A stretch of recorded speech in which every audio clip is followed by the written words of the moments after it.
All right, good afternoon, all of you, dear President and dear Nikos. Welcome back to the European Parliament. The President just arrived from Geneva and briefed me on the latest state of play of the peace talks that were held there. There is hope on the horizon. In fact, the European Union, and I reaffirm it, stands steadfast in supporting the UN-led settlement process as the only way to find a lasting solution, and I'm encouraged by the fact that this is the closest we have come so far since Crans-Montana.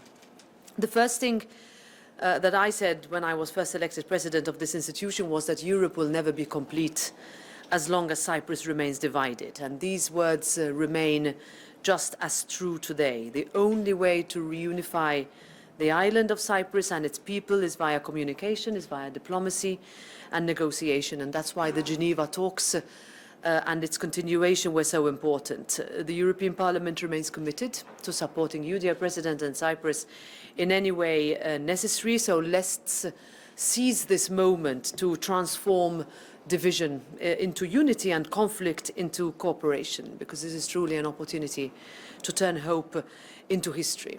We also use these few minutes together as an opportunity to discuss tomorrow's European Council meeting, where we have so many important topics on the agenda, from defence to competitiveness to migration. On all of these, our citizens expect results, and they expect concrete results, which is essentially the message I give in every speech I present to the European Council. They expect also unity, and they expect resolute action to keep them safe. This is what tomorrow and the day after will be about, and ultimately it's about how we can deliver and how fast we can deliver it. Europe has to step up, and I am very confident that we will. I'll leave it at this. Nikos, the floor is yours. Thank you, Roberta. It is always a great pleasure to meet the President of the European Parliament, my very good friend, Roberta.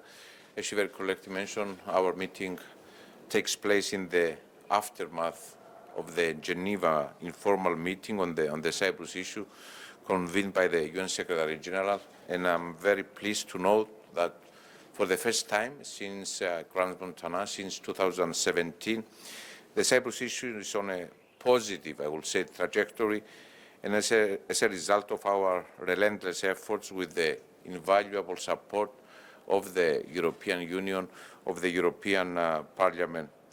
So, on behalf of the people of Cyprus, I want to express our deepest appreciation for the steadfast support of the European Union, in particular of the European Parliament, the Union's democratically elected and representative body, for the reunification of my country, the last divided and under occupation member state. And as Roberta very correctly mentioned, European integration cannot be truly completed as long as Cyprus remains divided.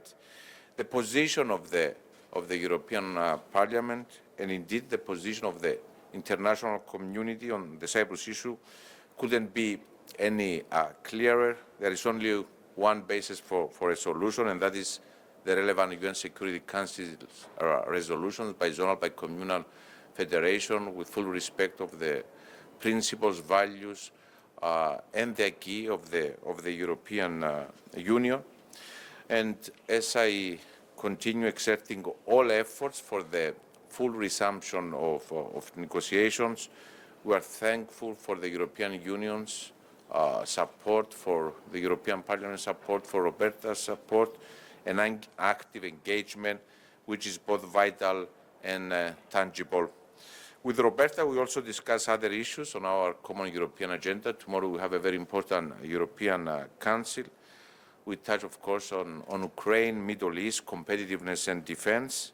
In these very challenging times we live in, I welcome the renewed focus of the European Union on defense and security.